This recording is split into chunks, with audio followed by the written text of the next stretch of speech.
Pemirsa, Anda masih bersama kami dalam Kominfo Newsroom. Pemirsa, Ketua Umum PSSI Erick Thohir mengonfirmasi bahwa timnas Indonesia akan bertanding dengan Argentina pada FIFA Matchday bulan Juni 2023. Kabar tersebut disampaikan langsung dalam konferensi pers di Stadion Utama Gelora Bung Karno, Jakarta.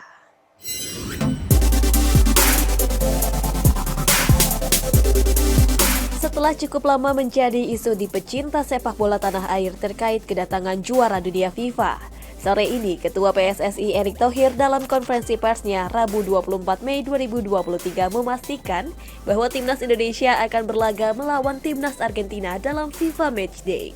FIFA Matchday akan berlangsung pada 19 Juni 2023 di Stadion Gelora Bung Karno, Jakarta. Kedatangan Lionel Messi dan kawan-kawan ke Indonesia sangat ditunggu oleh pecinta sepak bola tanah air. Timnas senior direncanakan melakukan training center pada 6 Juni mendatang. Sementara itu pasukan Lionel Scaloni diagendakan lebih dulu bertanding lawan Australia di Beijing pada 16 Juni mendatang sebelum terbang ke Jakarta. FIFA Matchday sendiri adalah ajang uji coba resmi yang diadakan oleh FIFA bagi negara yang terdaftar dalam anggota FIFA. Ajang ini sendiri masuk ke dalam agenda FIFA sehingga setiap negara berhak memanggil para pemainnya yang berkarir di luar negeri. Ajang FIFA Matchday menjadi momentum terbaik untuk negara anggota FIFA meraup raihan poin untuk memperbaiki peringkat negara di ranking FIFA. Erick Thohir juga menyebutkan melalui FIFA Matchday ini merupakan ajang untuk membangun mental timnas Indonesia agar lebih baik ke depannya dan kesempatan Indonesia untuk menjaga momentum kebangkitannya. Saya bisa jawab hari ini setelah punya apa? Surat persetujuan dari FIFA dan AFC dan tim Argentina datang di sini. Jadi apa? Serius, nggak kaleng-kalengan gitu ya. Kan dulu juga banyak yang pesimis bahwa ini PSSI tidak bisa, tidak yakin. Kita buktiin salah. Bahwa PSSI yang sekarang sangat serius membangun sepak bola Indonesia. Ya, kita buktikan dengan FIFA Matchday yang teratur dan kedatangan tim juara dunia Argentina di Indonesia. Peri Warjio kembali dilantik sebagai Gubernur Bank Indonesia periode 2023 hingga 2028. Penetapan Peri Warjio sebagai Gubernur Bank Indonesia ini berdasarkan keputusan Presiden nomor 38/P tahun 2023. Peri Warjio resmi menjabat sebagai Gubernur Bank Indonesia periode 2023 hingga 2028, melanjutkan kepemimpinannya pada 2018 hingga 2023. Ia kembali terpilih menjadi Gubernur Bank Indonesia setelah ditunjuk Presiden dan lolos uji kelayakan dan kepatutan oleh Dewan Perwakilan Rakyat. Sumpah jabatan Peri sebagai Gubernur Bank Indonesia dilakukan di Gedung Mahkamah Agung, Jakarta. Penetapan Peri Warjio sebagai Gubernur Bank Indonesia berdasarkan keputusan Presiden Republik Indonesia nomor 38/P tahun 2023 tanggal 5 Mei 2023 tentang pemberhentian dan pengangkatan Gubernur Bank Indonesia. Saya bersumpah bahwa saya akan melaksanakan tugas dan kewajiban Gubernur Bank Indonesia dengan sebaik-baiknya dan penuh dengan rasa tanggung jawab. Saya bersumpah bahwa saya akan setia terhadap negara, konstitusi, dan haluan negara.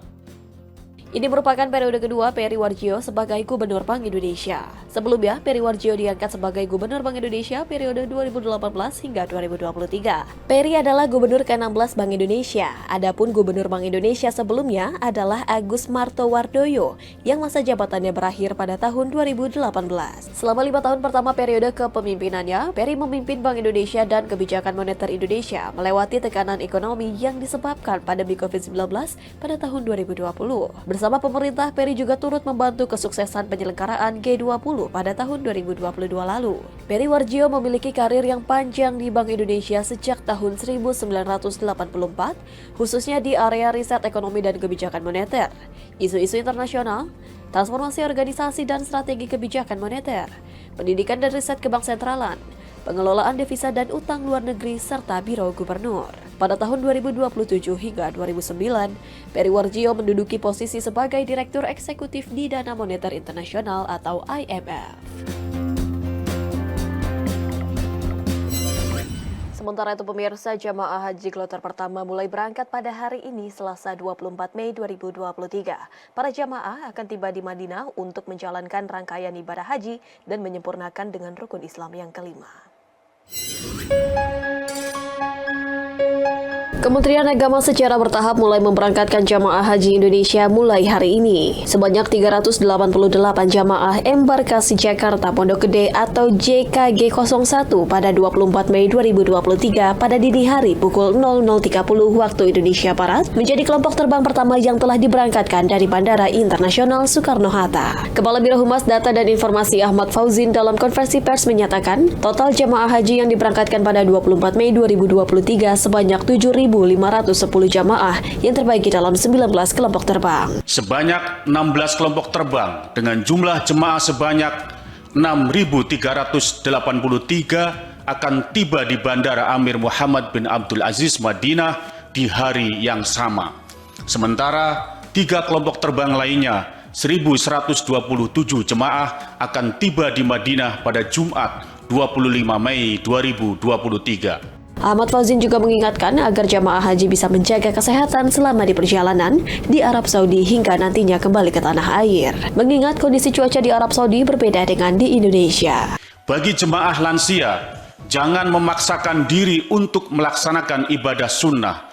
Jangan memaksakan diri jika kondisi fisiknya tidak memungkinkan ikut sholat berjamaah di Masjid Nabawi.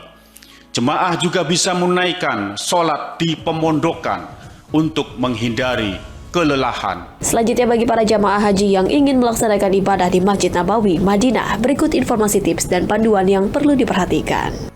Catat nama dan nomor pemondokan sebelum berangkat ke Masjid Nabawi. Beritahu dan catat nomor kontak petugas penyelenggara ibadah haji di pemondokan.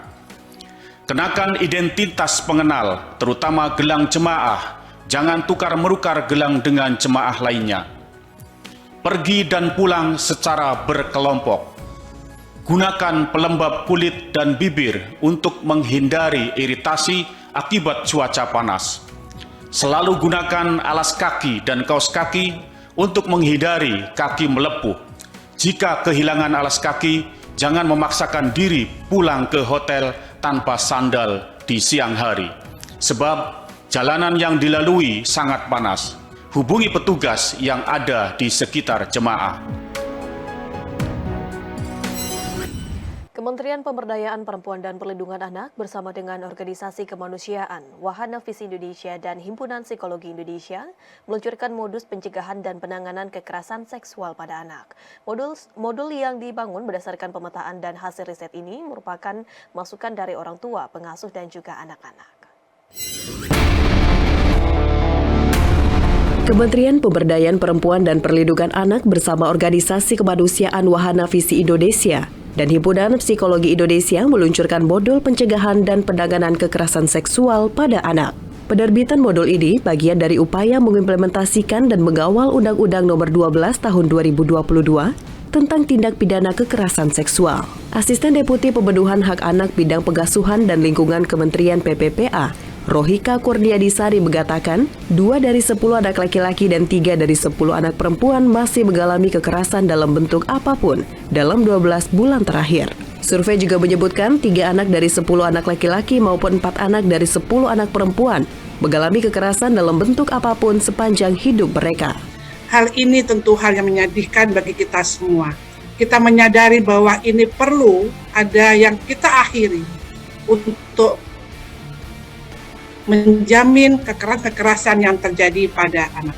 Saat ini, terima kasih 3 kolaborasi yang luar biasa, Kementerian Pemberdayaan Perempuan dan Perlindungan Anak, dalam hal ini dari Kedeputian Pemenuhan Hak Anak, dan juga bersama Wahana Visi Indonesia, dan juga HIMSI, akan melakukan launching bersama, yaitu peluncuran hasil riset dan modul untuk anak dan orang tua dalam pencegahan dan penanganan kekerasan seksual pada anak. Sedangkan Nation Director Wahana Visi Indonesia, Angelina Theodora, mengatakan modul ini dibuat dengan mempertimbangkan beberapa hal, di antaranya faktor-faktor terjadinya kekerasan seksual dan perkembangan dunia digital yang saat ini menjadi hal yang sangat dekat dengan anak dan masyarakat, serta dapat menjadi media terjadinya kekerasan seksual.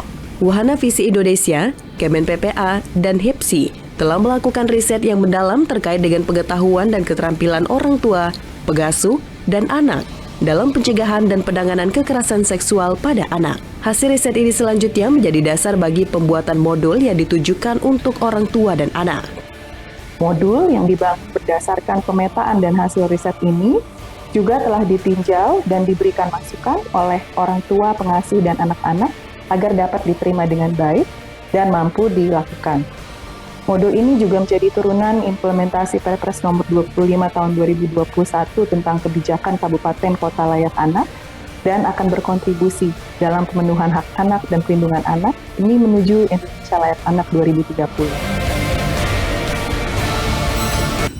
Pemirsa, usai jeda kami akan kembali dengan segmen dialog dengan tema Rumah Sapa, Rumah Perlindungan Korban Kekerasan sesaat lagi.